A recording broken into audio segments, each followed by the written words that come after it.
Welcome to the Chain Film Festival here with the movie Sync. We're here with Mark Johnson, the writer of the movie, and Michael, who directed it. Can you tell us a little bit about the process? I know Michael was just telling me how he was working on this project. Sure. Do you want me to go first? Yeah.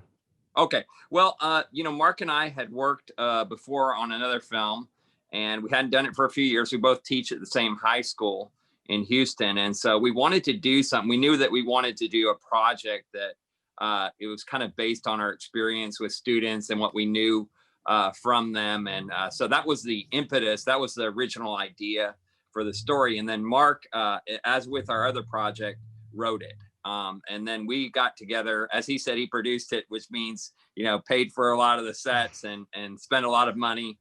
And he also, I would say, since it was a largely, I call it like, yes, I directed it, but I also call it a Mark Johnson film, because it was really his vision. It was really what he wanted there. And so, I'd like to take some more credit for that. But I think there was. Go ahead, Mark. To give a little more color to the project, so we're both high school teachers, and our school, fortunately, has a really fantastic AV program led by Michael Shea.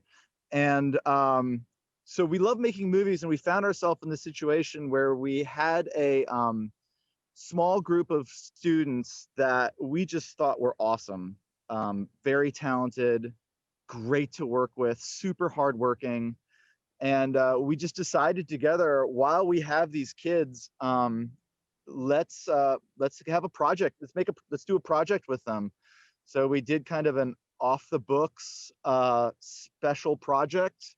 It was very collaborative. We basically told them, you work super hard on this. Don't let us down. And we will in turn put a little bit of money into this, which is not normally what happens at a high school on a high school level, and we'll try to get it into a film festival, and we succeeded. So we're super happy about it. We're super proud of the students.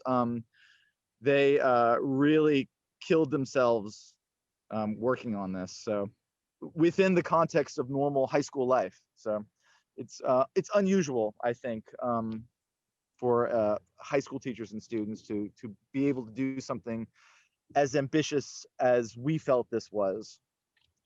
Yeah, it really is ambitious too, and the performances are ambitious too. To even just the logistics of learning all those different some of the languages that are spoken throughout the course of it, and the fact that it's done so well. And Mark, it's a brilliant idea too. Thank you. Really unique idea. I mean, it's in the realm of kind of Hunger Games or something like that, for lack of a better analogy, but it's an original concept. I guess being in the educational system inspired you to wonder what's going on, in the world. Yeah, I mean, weirdly, we made this movie about sort of a virtual education before the pandemic. I don't know, life imitated art somehow. And I don't know if that was just like in the ether, and and it was informed by our own experiences as high school teachers. You hear like them talking about like scope and sequence, like that's a Texas education term. Like all education is sort of broken down into these discrete. I personally think it's all garbage. I hope the Texas Education Administration never sees this, but they'll have to pay to see it. So yeah, exactly. They're not going to. Yeah, but that sort of. But what I think at the heart of it, what compelled me when writing, is this idea of real learning happens when the kids are fascinated, when the kids drive their own learning. And so in the context of the movie, they're left alone by the powers that be to learn whatever they want, however they learn it. And then the story kind of unfolds, and the wheels kind of start coming off. But yeah, so yeah, we had different languages. We have an original K-pop song, which a That friend was of a fun. friend. That was fun. A friend of a friend in New York City, I think a doctor or somebody who's Korean, actually wrote the lyrics and sang them. And our composer put them to music, his imitation of a K-pop song. So we tried to pack in a lot of stuff for a high school production. The kids Yeah. choreographed it. Yeah. Yeah. And we had somebody else direct that sequence, which was good because the other part was killing me. We were trying to do this all within 2 shooting days. And Oh so wow. we took a break. I mean, long dug days, but we took a break and then they got to dress up and go and do that. And that was a lot of fun. And I remember Mark and I kind of, let the other director for that part show us what he had. And when we first see it, it's like anything. We were sort of going, okay, that was really weird, but yeah, kind of really kitschy. And, the green screen's not done that well, but, we were like, but that might be part an aesthetic that we can live with. Anyway, we ended up liking it. But yeah, I would say that's a kind of a strange part of the film. Yeah, I Yeah. think And if it's part of the, it seems to me, I mean, just watching it, it seemed to me like that was totally a choice because all the other effects are very spot on throughout and Yeah. K-pop on a green screen is like didn't seem that out of this world. I didn't know that it had a different director for that section. That's excellent. So it sounds like a Yeah. really collaborative effort. That's exciting. yeah, and if I can just emphasize again, just to because I think I hope some of the students a few of them have graduated now and gone on to college. But if they do see this, I just want to emphasize again how awesome they were in Yeah. producing this with us, and making this movie, because we shot it on 2 Saturdays, which is a lot of filmmaking in 2 days. The building, we did this in our black box, in the building. It opened up at 5 in the morning, and we had to be out by 5 p.m. because the custodian was closing the building. So it wasn't, it was a lot of stress. And we really we did not stop. Like, there were no breaks, 2 12-hour shoots, which is a lot for anybody, let alone, high school students. Yeah. One of Wow. the things, because we hadn't done, a ton of special effects. I mean, that's just not kind of the films that I've done. And so the egg drop scene where it just stops, where she stops it in midair and it's that virtual reality kind of thing. That was very tricky. I was using all kinds of shutter speeds and, trying to get that to actually happen. And no matter what you do, when an egg drops, the gravity, it just didn't look right. And then finally we came up with this contraption, where we had the empty eggs dropping from strings behind with a green screen behind it, all for just a fraction of a second of filming. But that was one of the things that I liked, that I learned something on that. Yeah, we learned a lot. We both learned a lot as filmmakers from this. It was an incredible experience. Yeah. Yeah, and I can tell, and the proof is there. And it sounds like having all these different collaborators, and that's a short period of time to do so much too. Yeah, Yeah. I don't ever want to do that again. I've told my No. like, the Sounds next like you time we need do a at movie least a third together, Saturday. it's going to be like summer break. We're going to take 2-3 weeks like everybody else does, and work around people's schedules. I don't advise it, but it worked out. But yeah, we couldn't like Yeah. hold the kids there. They had to their parents were picking them up. So Yeah. Well, you really gave your students a wonderful opportunity, and the outcome of that is all here. It's a really great film, and Thank you. thank you. great way to handle sci-fi, because sci-fi usually, dealing with the past or the future, in a realistic way to make an analogy for what's happening in the world. I thought it was really effective. Yeah, Thank you. I wanted it to be near future enough for that. I mean, obviously I had a lot to get off my chest when I wrote this movie, about education, about our political situation,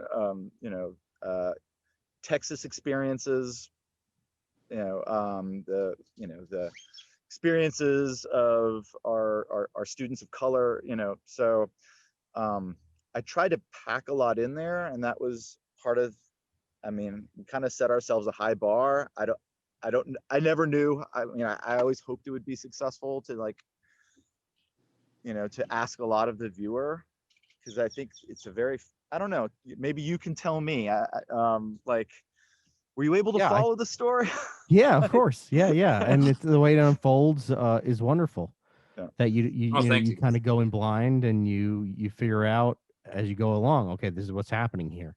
Like you can pick up like that they're in this, like they're a study group kind of situation, and then Mhm. it opens up to be like, no, maybe there's something like insidious happening here, like there's something's changed, and Mhm. then we start realizing that like amendments are changing and things like that. Yeah, it's totally clear, totally clear, and the performances are wonderful. Oh, that's Thank you. great. I Yeah, mean, thanks. um but I just I really I applaud your efforts. I look forward to seeing more of your work, and keep inspiring those young people, because they're going to go out and do Mhm. great things in the world. That's really really important. You can change people's lives. no, Oh, appreciate thank it. you. I mean, yeah. So I'm so happy to celebrate Sync, and support those students out there, and for all you filmmakers out there, help out some kids, and support some students, Yeah, because these two yeah, certainly did, and look what happens. yeah. I think it would be great if people did more sort of multi-generational collaborative projects instead of just students. You just do it by yourselves. College, I don't know. I just feel like sometimes the delineations of, you have to, before you can move up to the next level, you have to prove yourself. you know um I think we try to give our students and ourselves, just as importantly, ourselves, as like professional and as challenging and as ambitious of a project as we could, and I think we all benefited from that. So i think I think more people could do that. I Yeah, and agree 100%. the students got to see the whole process. I teach a film class, and so one of the things that I studied, and I let them in on that. There was, and it was fun to do, was like, what are the logistics of filming this sort of round, circle of students in a black box area. And so some of the things that I studied and went over with some of them was, 12 Angry Men, which takes place all inside that jury conference room, and it's a different setup. But how do where do you go with these over the shoulders, and there's that 360-degree angle, that you're always taught to obey, and so it kept me on my toes in terms of just the logistics of, when these people are all sitting around, where does the camera go? And what I learned about it a lot, and through my study of it, was too, a lot of that depended on, the look or the eyes, glancing off to this direction, and then you have the camera there. And there was I shot a lot, and there were some that, some of that footage that is like, okay, I'm disoriented from this move, and so I was able to cut to a wider scene or a different angle. I know Mark was a little, going, let's move on with this scene. I'm like, I need another coverage shot here. So, The building was closing at 5. We Well, but working under so, fire, that's what true independent filmmakers do. yeah. I really appreciate your work, and I hope everyone can support your work in the future. And I want to thank you so much for joining us. Thanks so much, thank Kirk. you. Welcome to Chain Film Festival. I'm here with the crew from American Quartet, that beautiful, beautiful film that you just saw. Thank you so much for joining us. I have Adam and Jessica here. Jessica is the director, and Adam is the co-writer and producer of this piece. Congratulations on a beautiful, beautiful film. I'm so curious to hear how this worked, where the idea for this came from, and this it's a music video, but it's not. It's this epic story, um, and I don't know anything about the music in it, but it's beautiful. So I'm just curious. My first, I guess, kind of ignorant question is: was the music created for this piece, or is this a written and then music was created for it? So I could, I guess, touch on that. So the music was actually written by Antonin Dvorak in the late 1800s, basically right before the turn of the century. And he was a Czech composer who actually wrote a lot of music based in America, because he spent some time here composing, teaching, and spent a lot of time in New York as well, but also in the Midwest. And he was kind of inspired by African American and Native, and kind of like all different types of immigrant groups that had come here and created music, and kind of like the uniquely American musical sound that he kind of touched on. And this piece of music is the first movement of this quartet that he wrote. So yeah, we wanted to take something kind of older and bring it into the world of sci-fi. It's really cool. It's Yeah. really cool finding that balance. Yeah.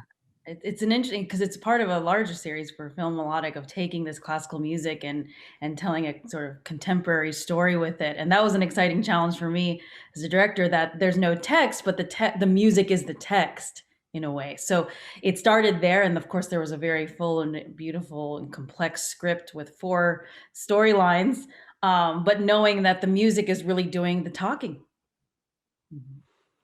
It's amazing what you're able to convey without sound in this short film. I mean, well, not without spoken dialogue. I shouldn't say without sound. That's silly, because there is so much beautiful sound.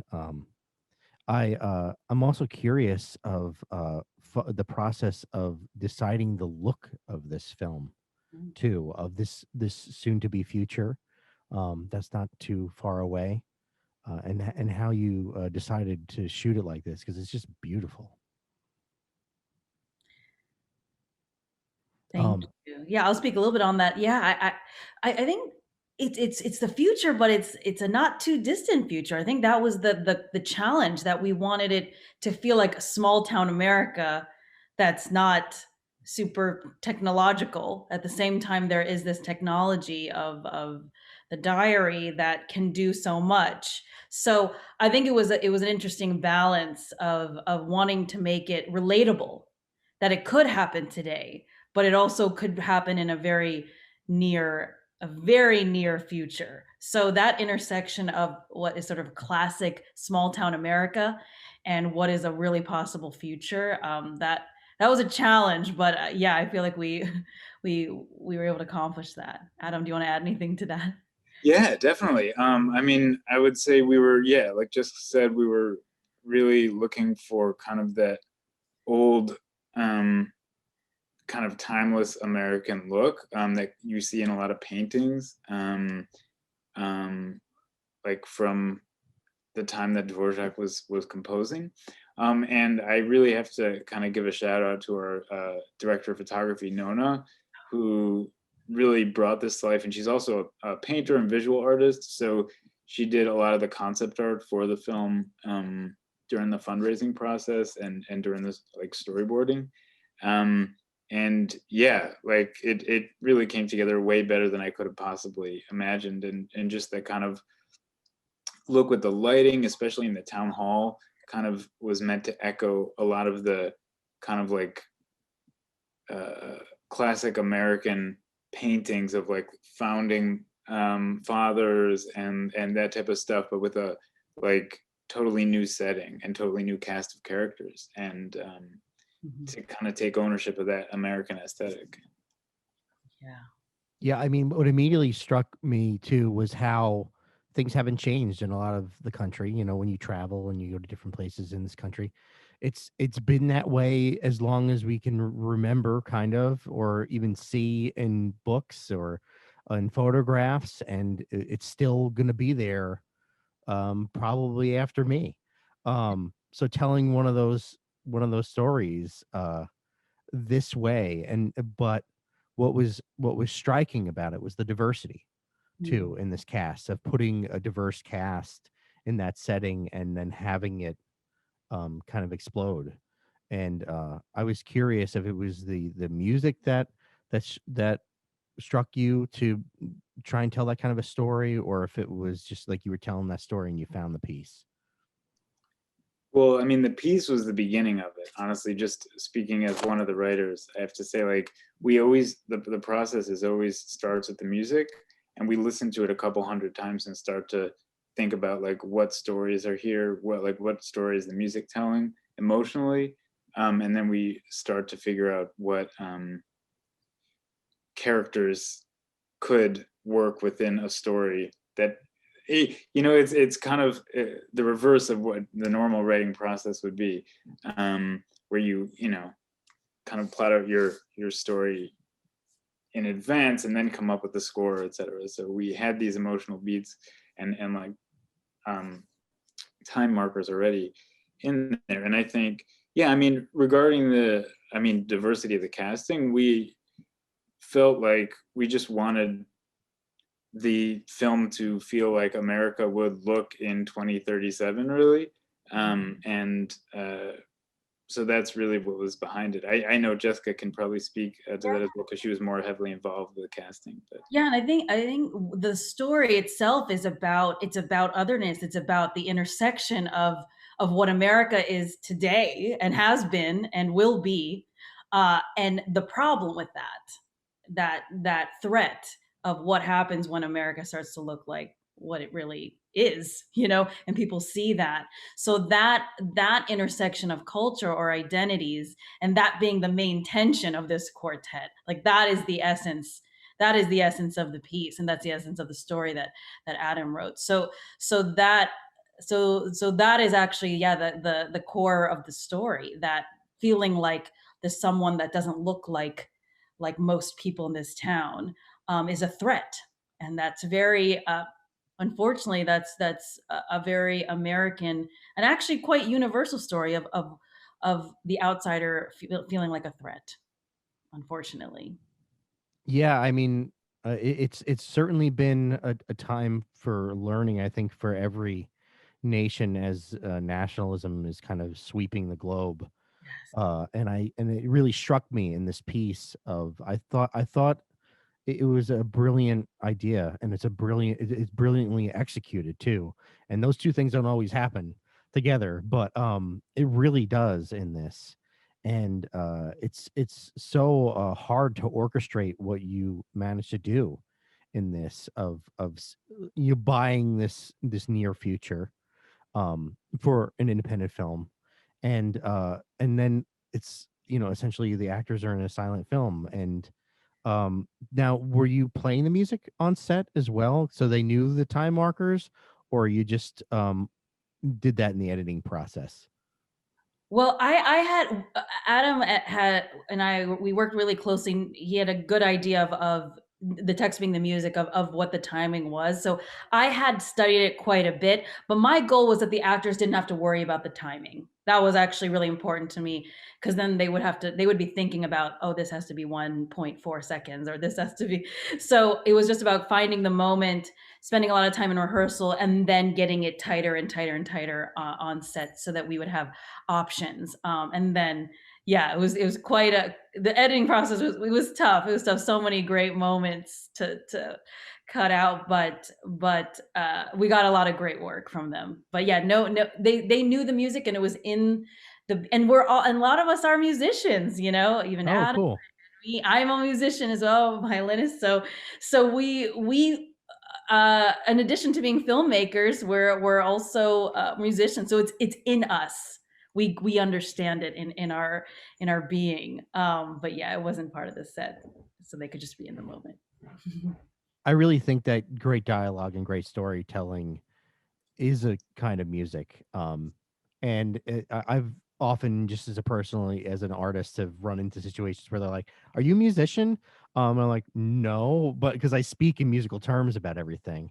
Um, and that just obviously stands out so well in this piece. And I would love to see more of this world. I would love to see more of this story with these people, because I mean, there's just such talent across the board. I have to be completely honest that everything just works in this. Um, and it was exciting. It was exciting when you see it. And I love the purple skies. I love it. It's just wow. It's kind of breathtaking. It's a breathtaking film. Oh, Yeah, thank you. thank you That so much. I really appreciate it. If you're interested in seeing more in the series, just check out filmologic.com. This is the fifth project that we've done. First one that Jessica has been on board with, but I'm sure we're going to work together again in the future.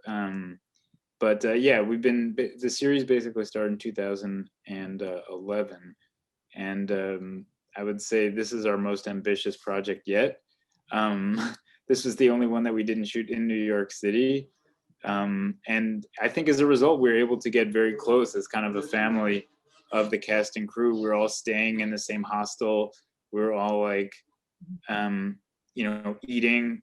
It was like a mini, like a short film, just shooting on location with. But I mean, it was a big undertaking. So yeah, if you're interested in that, and I agree, I would definitely love to see more from these characters in this world. Yeah. And Jessica, could you give a shout out to where people can find more information about you?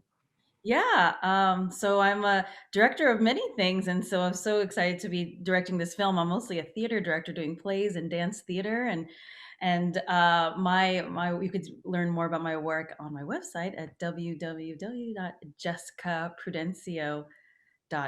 That's JESCA Prudencio.com. You can see more of my work.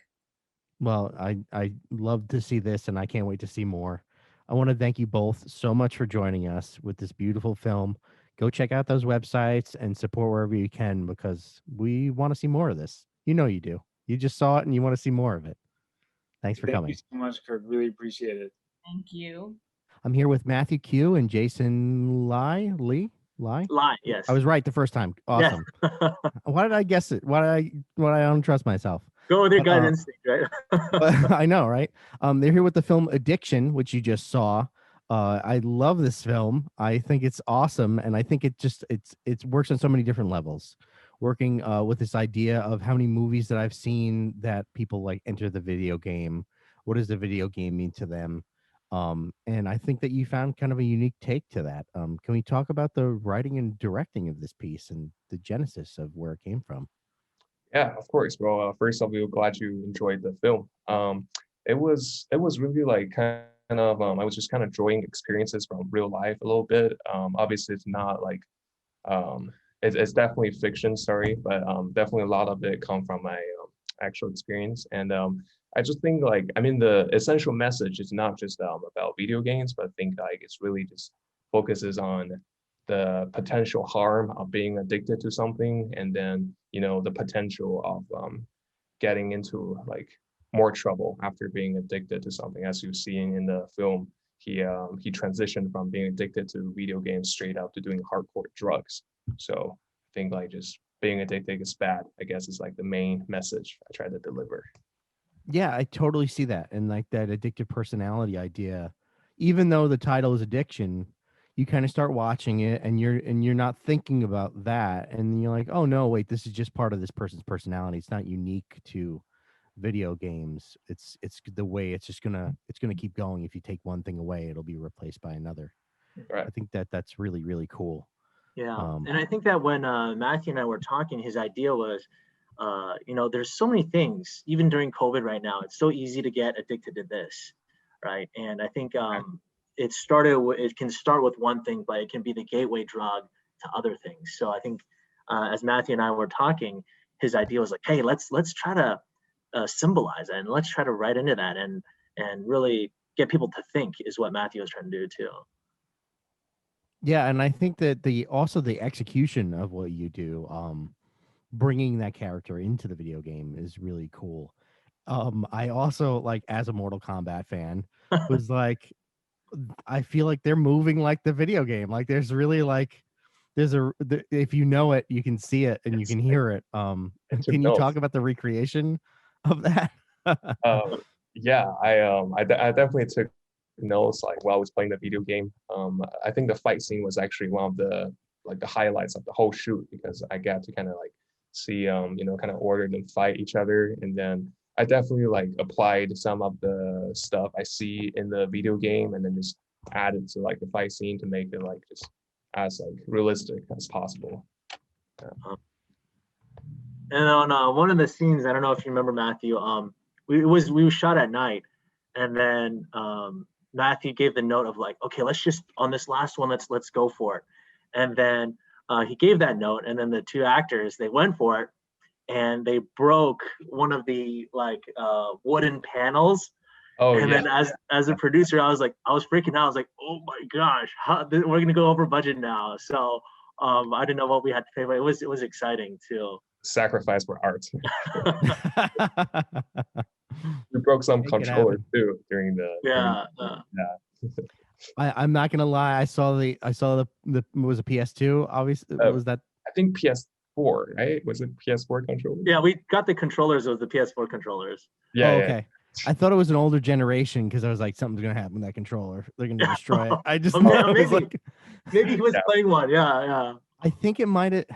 For some reason, I feel like it was maybe PS3 or something because the PS4 top now. I'm showing that I'm a gamer here. That the top of the PS4 it lights up all the way. That's right. And then that one has like a little red light. So you can see that. Very, very good attention to detail. Very. I was gonna ask if you guys are gamers. Well, who's your favorite Mortal Kombat, Kurt? Oh, I don't know. Sub-Zero probably. Oh, that's solid. Sub-Zero is classic. Mine is gotta be Liu Kang. Everybody already know. Liu Kang, awesome. Yeah. It's been a while. I want to play 11, right? That just is the one that just came out. That one's amazing. Definitely recommend it. Yeah. So this comes from a natural place, right? Mortal Kombat. It's cool too that it's something that like it's something from our childhood that's grown like that's grown up with us and it's changed and it's evolved with the times and like it's something that we can all kind of get together over like and it's a community of like that people can relate to it. Like I think it's an interesting, and what I was thinking about too watching your film was like, oh, this is totally like a gateway that I would never have thought of like, oh, like I can understand this person because I have this connection to a thing that they have a connection to. And you don't see a lot of short films or movies made about video games that way, at least. Yeah. I definitely was like just trying to make it as like relatable as possible. And then I think I was like definitely thinking about what video game I should do. And then just I always enjoy the fighting games. So Mortal Kombat just like crossed my mind. And then I think like the part where John was just like being super addicted to video game and like Cheyenne, the girl, was trying to talk to him. I definitely see that like happen to me sometimes as well. Like when I'm like just super engaged in something in the video game and then I just like want to ignore everything else. So yeah. Yeah, and I think it's a reality that doesn't get talked about a lot, quite frankly. Right. And it also can parallel to other things, and I think that's what the film does so well, is to say, oh, well, this is kind of drug addict behavior, that you're ignoring everything else, you're focused on one thing, and you hurt people in your life, even potentially by doing it. When you think it's like not that big of a thing, it could turn into something worse. Exactly. Yeah. And then when you realize everything, it's already too late, kind of thing. Yeah. So what was it like working with the actors on set with this? Was there any particularly memorable moments? It was definitely a really fun experience. All the actors were really great. I give them some like, notes, and then basically when they performed it, it pretty much went like exactly what would play out in my mind. So it was a pretty smooth and pleasant experience for sure. That's actually like the most wonderful answer you can give most of the time, that you're like, yeah, it was totally what I wanted it to be. Right. That's a great situation to be in. Yeah. For sure. And I'm sure as a producer that felt good as well. Oh, definitely. I think one memorable one, Matthew, I don't know if you remember, when Kirk was talking about smashing the controller, John actually went he was practicing with his phone. So he started smashing his phone. I totally forgot about that. And the screen broke. I was like, good job getting into character, but he broke his phone. John was very into character.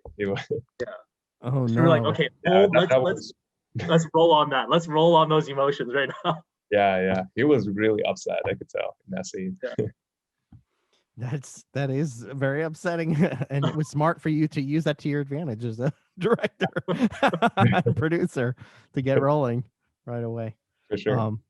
I want to thank you both so much for coming. I really love the film, and please stay in touch. I'm so excited that we're able to do something this year while we're all stuck in quarantine. But Absolutely. please send your next projects our way because we really love this one. Thank you Definitely. for having us. We're here with the last UFO. Yes, my name is Raimundo Bastidas. I'm from Chile, and I was the writer, and I also directed this short film with a really good friend of mine, Elisa Diaz. We did this for university, and we're really proud of being in your festival, being in New York, and with against all odds, we were able to do it. We're so happy to have you. It doesn't feel like a student film at all. I have to say, it's beautifully, beautifully shot and put together, and just like a wonderful story. It's a unique story too. Uh, do you have a fascination with UFOs, or what? How did this come about? Thank you. I'm really glad you liked it.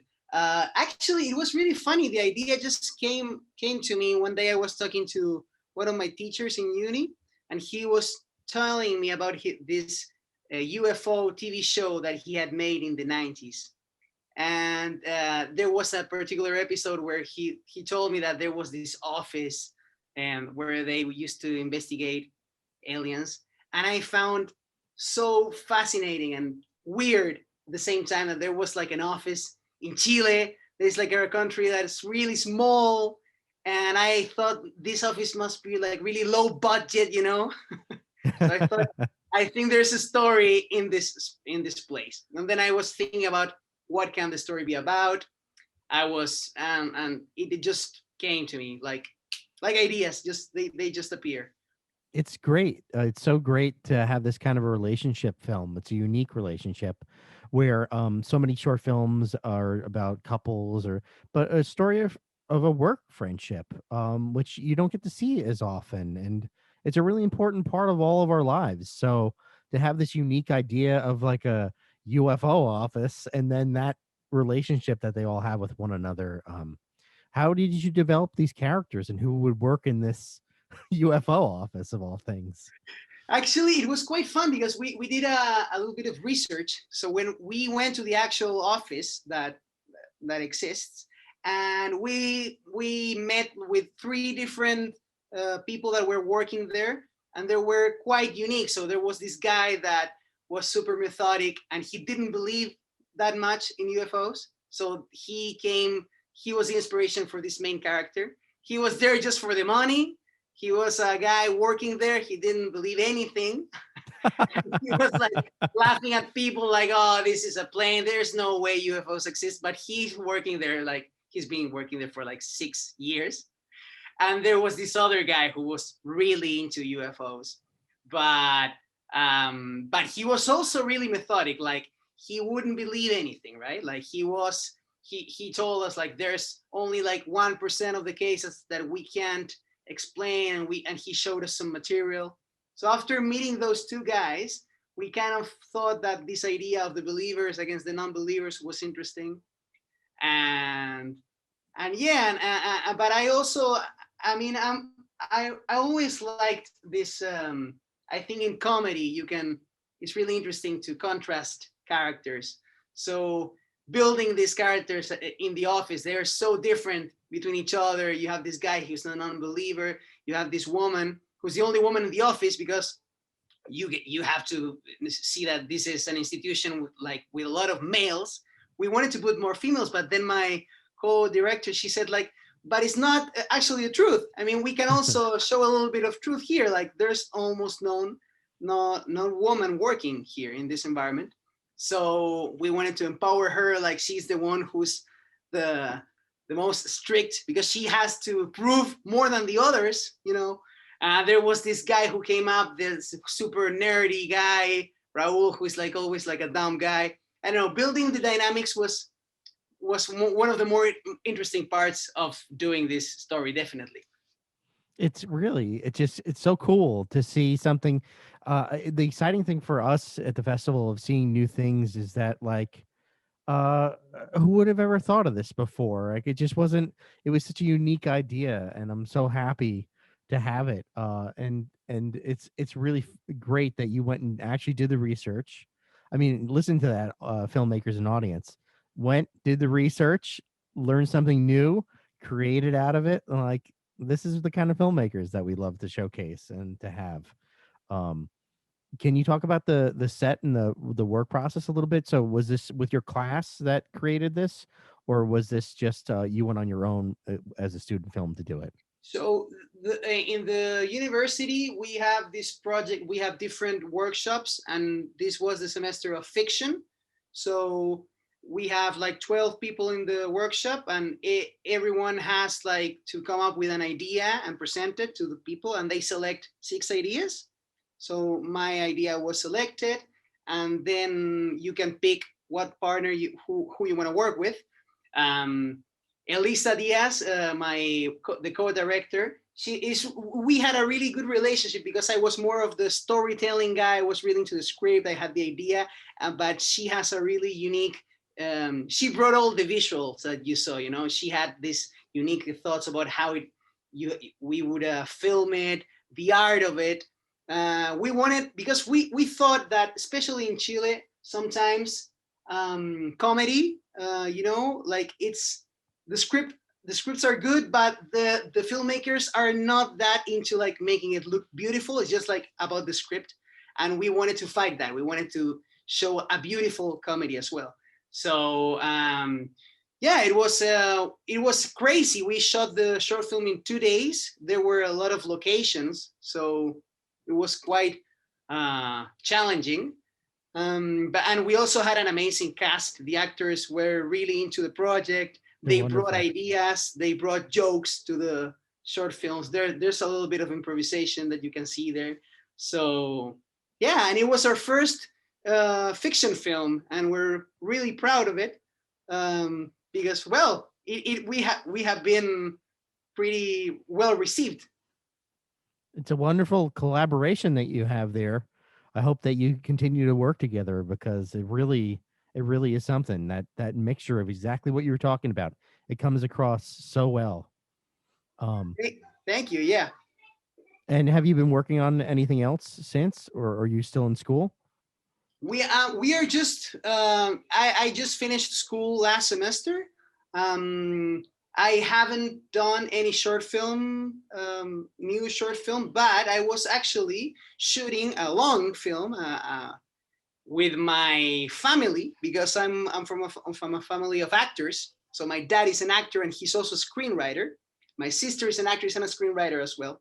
So that the three of us came with a movie about a wedding that takes place in the quarantine through video calls, and a lot of things happen, and it was quite challenging to film with this situation. We were like Breaking Bad. We had all the roles and masks, and we couldn't be close to each other. So that we are really proud of that project, and I hope it comes to light soon, because I think there's nothing quite like it yet. It's like it could be one of the first comedies about COVID and the whole situation that we're dealing with. So I'm quite excited about that. Does the film have a title yet? Or are you still working on it? Not yet. No. Okay, No. that's all good. Well, it's good to hear that you come from a family in the industry, and that you're all there to support each other and create during this incredibly world-changing event that we're all going through right now. Definitely, we have like kind of like a circus family, of actors. So actually, the lead of the film, Loyola, he's my brother-in-law, who's an Okay. actor. The actress that plays Anna, the woman, is my sister. The boss is my dad, and Astudillo is my godfather. So they're all like, it's a whole family of actors that is quite interesting what we have built, and they were all super happy to be in this first project that I directed with Elisa. So yeah, the dynamic, we know each other a lot, so that works really super well in the set. You know, I know how they think. I know what kind of jokes they can bring, or their kind of approaches to the characters, because I've seen them a lot acting and everything. So I can also, we worked with them in mind when we were building the characters. Well, you have a wonderful family there. That was a big surprise at the end that you were saving for me, that they're all related and they're related to you. That's awesome. They're Yeah. so good. Everybody in your family's so talented. I was like, where did you get all these brilliant actors? Obviously you're related to them. That's where you got them from. That's it. Yeah. You didn't have to put out a casting call or nothing. You just knew who Not to at all. call. That's awesome. It also made the movie a little bit more cheap, you know? Well, they got it. They understood, and they're there to support you, and that's what it's all about. Well, I look forward to seeing this new film. Please don't hesitate to send it my way, because I'm excited to see more of your work. If this is your student film, I can only imagine where it goes from here. Thank you so much for joining us, and hopefully I can pronounce your name properly. Is it Raimundo? I didn't do the I can't do the roll of the R, but seriously, thank you for sharing your work with us, and next time hopefully you can come to New York City and we can do this in person. No, thank you. I'm really proud of being part of New York Chain Film Festival. It's like a really super gift for us to be part of this, and thank you for having us. We're really happy. It's a joy, man. Thank you so much for joining us. Hey, this is thank you so much David for having me. Henderson. Yeah, David Henderson is returning to the Chain Film Festival. It's been a while since he had a film in last. But is this your first animated? I mean, this is almost feature length, but it's a short. Yeah, this is. I mean, it's a 20-minute. Was it 20 minutes or half an hour? I don't even remember anymore. It's 20 minutes. It's the first. I've done animated music videos before, but 3 minutes and not even as much animation, not fully animated. So this is the first fully animated thing I've ever done. It's so brilliant, David. It's just so much fun. Thank and you. and for those of you who just watched it, it's obviously part of a concept album for Bad Mary, the band that David is in, the brilliant band that David's in. And so did the concept album come first, or did the idea for the movie come first? Yeah, so the concept album came out of the idea. We have a song on our first album called Space Girl. And that actually contains the entire story of what happens in the movie and the album. And we were kind of knocking around, what are we going to do for our next album? And I was like, there's a Electric Light Orchestra in the 80s put out an album called Time. And there's kind of a beginning and an end. And the middle is kind of like, it's not quite a story, but when you're on a long drive across the country, you can make a story out of the songs. It all has a theme. So I played it for Mike and Amanda, and they loved it. They hadn't heard it before. And I said, we had started writing songs and they had this similar feel to them. Like I had written I, Robot as a separate song, and I'd written, I'd had the idea for Last Night at the End of the World completely separate from the album. And I was like, there's something happening here, you know what I mean? And so we talked about it. We said, let's just do a concept album of the return of Space Girl, make it a full story. And so we all started writing for that. It became a little bit more of a story in the album than we had actually intended. Like it has a real kind of arc to it, although I found when I was putting them, so the album definitely came first. And then I'm a professor at Hofstra and I had sabbatical, and I said I was going to write this book, and I decided I didn't want to write a book. And I suddenly thought I should make an animated movie of the album, and so that's basically how it started. The album definitely came first, although when I got to animating, I had to move the songs around a little bit. I cut some out. They didn't quite follow an arc visually, I guess, so yeah. It's you can hear that too with the songs, that they would work on their own. But there really is a massive story happening here, and I love the kind of homages to the old monster movies, or kind of that Edward Scissorhands kind of concept that's been around. That this Space Girl character has that kind of a journey with their inventor. Right. Can you talk about the inspiration, maybe some of the films or stories that might have tipped you off for that? Oh, well, so I, Robot was a song that I wrote before we even had it wasn't about Space Girl. It was actually a song. Each verse to me, and nobody's caught this yet, is one of the three laws of robotics in order from Asimov's I, Robot series of books. But it's also the story of Pygmalion, where the creation falls in love with the creator. And so that was the idea behind the song, a robot who is not allowed to hurt the person that's created it, but also is in love with the person who's created it and is going to outlast the person that created it. So that was the story of that song. And then once we put the concept album together, that fit in, and it became the origin story for Space Girl when it wasn't originally, So it's through the animation that I managed to tie the two things together, Mike's original concept for Space Girl is just that it was she was sent out to discover the universe and came back and wanted to tell everybody everything about what she'd found. But NASA was like, people aren't ready for this. Like, you'll blow people's minds. So we're not going to let you tell everybody. And she gets so angry that she destroys the Earth. And that was the original song. That's what happens in the song, which actually only plays during the credits. It's not in the movie itself. And we were talking about it. And when I was doing the movie, I said, hey, guy, and actually when we were doing the album, I was like, destroying the Earth is a little much. So, and with everything going on, this was pre-COVID. This was like, we brought it out, it was late 2019, but it was still, the internet's kind of run amok at this point, social media. And I was like, what if it's about the fact that we don't talk to each other anymore?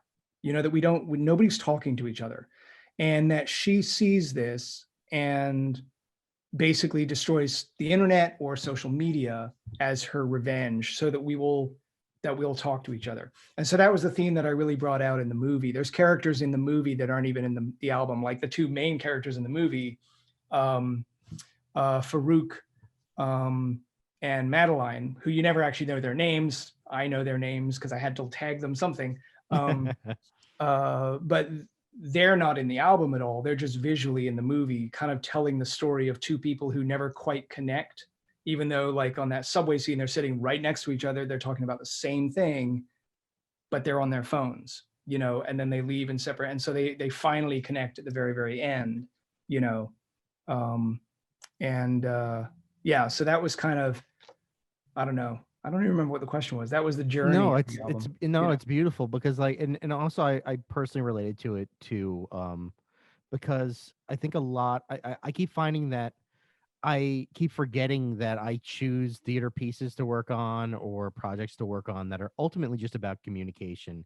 Right. And if people would just talk to one another, Yep.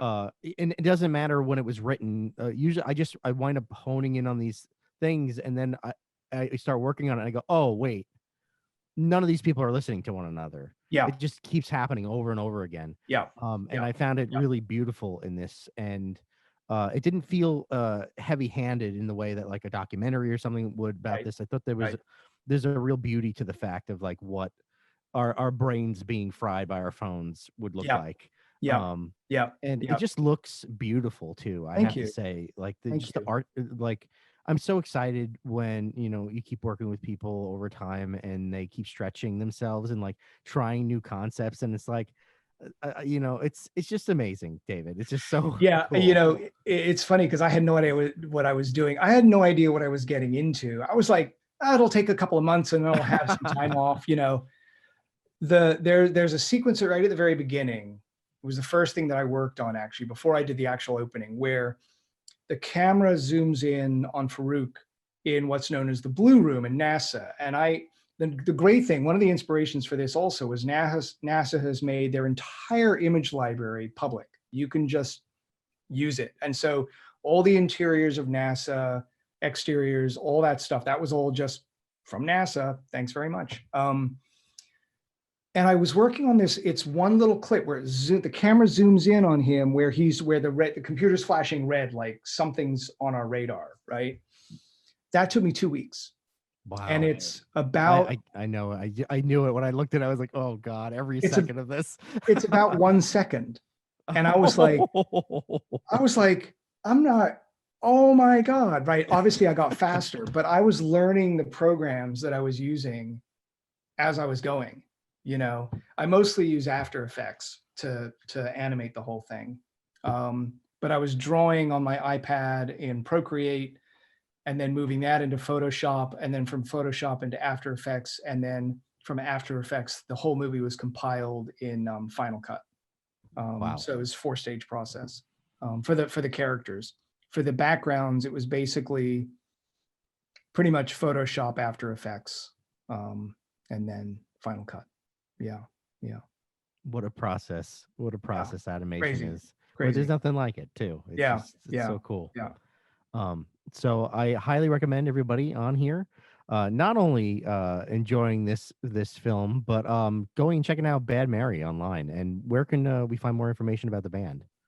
Badmary.com is the easiest place. We literally have our own website about it. So also everything else, we are Bad Mary Band. So on Facebook, we're Bad Mary, Facebook/Bad Mary Band, or Twitter, our account is @BadMaryBand. But you can get all those links. The easiest thing to remember is just badmary.com. And their music right. is just incredible, guys. So Thank go you. check it out. And it's an honor to have you back as always. And I just hope everybody got such a thrill out of this as I did. Thank you so much. It's a lot of fun to do.